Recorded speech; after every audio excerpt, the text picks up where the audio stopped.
Hola, muy buenos días a todos. Hoy es día 24 de julio, estamos en la semana 16ª del tiempo ordinario. Desde hoy hasta el viernes de la semana siguiente vamos a leer el famoso capítulo 13 de San Mateo, el de las parábolas. El sembrador, su semilla, el grano de mostaza, la levadura, el tesoro, la perla escondida, la red que recoge peces buenos y malos. Las parábolas son relatos inventados, pedagógicos, tomados muchas veces de la vida del campo, del ambiente doméstico, relatos fáciles de entender, como un pequeño cuento, una pequeña parábola, que se refieren a la vida de cada día. En labios de Jesús contienen una intención religiosa y una lección para que sus oyentes comprendan mejor las líneas fuerza del reino con comparaciones llenas de expresividad. Una intención que Mateo aplica a la comunidad que va a leer su Evangelio y que ya conoce las vicisitudes que se anuncian en estas parábolas. El texto de hoy es Mateo 13, 1 al 9. La primera parábola es la del sembrador. Dios siembra con generosidad.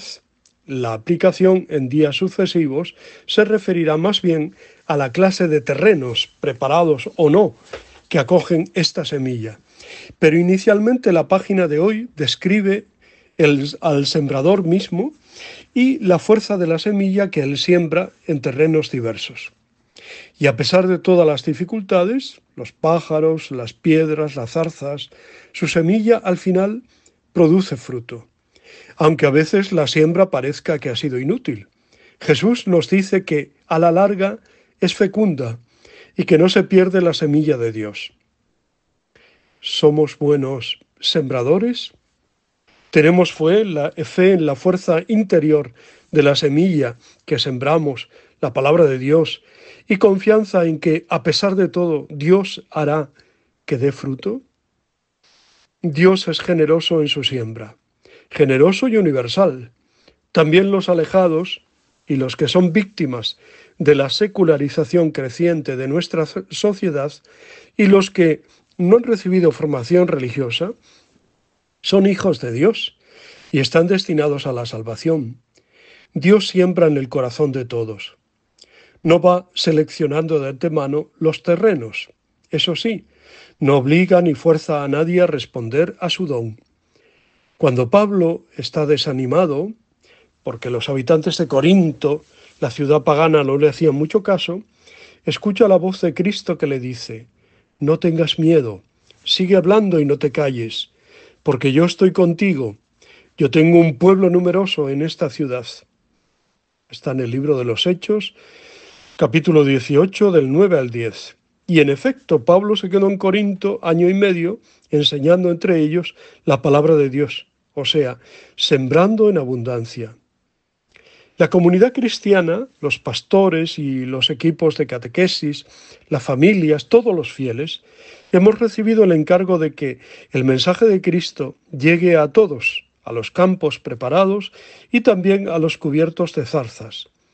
La sociedad actual es claramente pluralista y tendremos que utilizar en nuestra siembra el lenguaje adecuado para niños, jóvenes, mundo rural, ciudad, personas cultas o menos cultas. Lo importante es sembrar, porque la palabra de Dios tiene una fuerza interior que germina y da fruto también en terrenos hostiles. La parábola de hoy es una llamada, por tanto, a la esperanza y a la confianza en Dios, porque la iniciativa la tiene Él, y es Él quien hace fructificar nuestros pequeños esfuerzos. Nosotros tenemos que sembrar sin tacañería y sin desanimarnos fácilmente por la aparente falta de frutos. Y me lo digo a mí mismo, que muchas veces, pues en los tiempos que corren, pues muchas veces te desanimas porque la comunidad pequeña, la comunidad que se reúne es pequeña, porque viene poquísima gente, pues porque ves incluso caras de desagrado o de desprecio hacia lo que se celebra, o a la voz de uno, a la forma de decir. no sé, hay muchas cosas que uno capta, sobre todo el sacerdote que está arriba y mira a la asamblea, pues se capta. A veces, en ese sentido, me gustaría celebrar de cara a Dios y nada más, ¿no?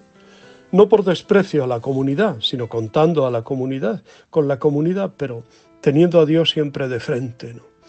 Porque a Él y para su gloria celebramos, ¿no? Bueno, que me pierdo por otros terrenos, ¿eh?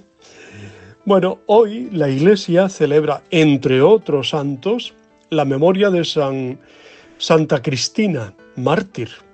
Son muchos los documentos históricos sobre el culto de la joven mártir Cristina, patrona de Bolsena, el pueblecito italiano en donde se obró el milagro del famoso corporal que quedó manchado con la sangre de Cristo, vino consagrado durante la misa por un sacerdote que tenía dudas y que ahora se conserva en la catedral de Orvieto. En el siglo pasado se hicieron algunos descubrimientos arqueológicos, de los cuales resulta que en Bolsena, desde el siglo IV, se veneraba a Santa Cristina. Cerca de su sepulcro había un cementerio subterráneo. Son también muchos los testimonios iconográficos. La santa aparece entre las vírgenes mártires de los mosaicos de la iglesia de San Apolinar el Nuevo, de Rávena, del siglo VI. Muchos son también los artistas que se han inspirado en los episodios narrados en su pasión, con abundancia de detalles que recalcan en gran parte los hechos de los más famosos mártires. De esta pasión hay varias redacciones griegas y latinas. Se dice que Cristina era de Bolsena, la famosa narración o la fabulosa narración de su pasión, que por lo antigua, no anterior al siglo IX, entra en el número de las leyendas hagiográficas de escaso valor histórico. Habla de una niña de 11 años, llamada Cristina, a quien el padre Urbano, oficial del emperador, la encerró en una torre con 12 doncellas, debido a su extraordinaria belleza. Pero en realidad lo que el padre quería era obligarla a abjurar de la religión cristiana y liberarla de la persecución. Pero la niña rompió las preciosas estatuillas de los dioses y dio el metal a los pobres. Entonces el padre pasó de las promesas a los castigos. La hizo flagelar, la metió en la cárcel.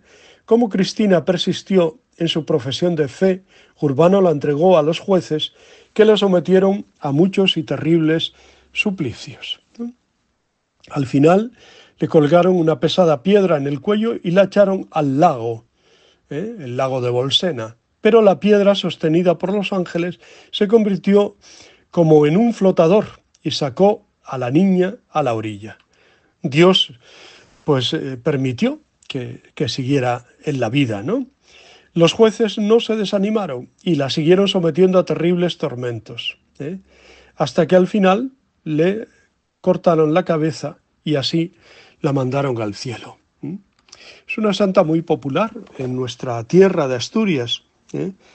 Fundamental y muy precioso es su santuario en Lena, ¿no? Santa Cristina de Lena, un santuario prerrománico, una iglesia prerrománica.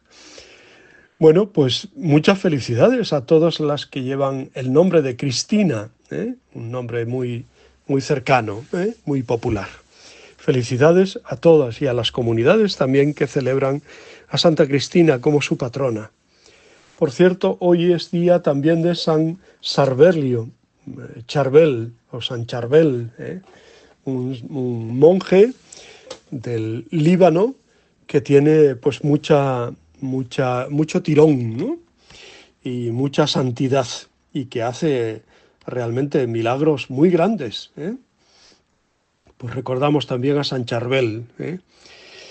Bueno, felicidades a todos. Os deseo muy buen día, os abrazo y os bendigo en el nombre del Padre, del Hijo y del Espíritu Santo. Os quiero.